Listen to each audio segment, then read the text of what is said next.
చనిపోయిందనిపించే ఘటన railway platform పై చోటు చేసుకుంది.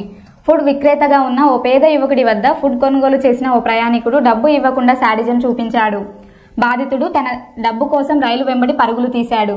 చివరికి అలసిపోయి ఆగిపోయాడు. ఈ సంఘటన చోటు చేసుకున్న ప్రాంతం ఇంకా స్పష్టంగా తెలియరాలేదు. కానీ ఆ వీడియో సోషల్ మీడియాలో వేగంగా వైరల్ అవుతోంది. నెటిజన్లు ఆ ప్రయాణికుడిపై చర్య తీసుకోవాలని డిమాండ్ చేస్తున్నారు.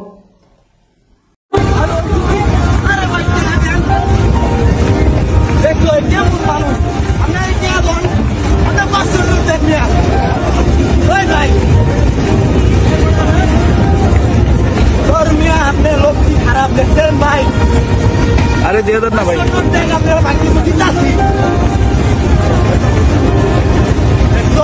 তোমার নাম্বার বলো, আমি নিয়ে নিচ্ছি, টাকা পাঠাই দেবো।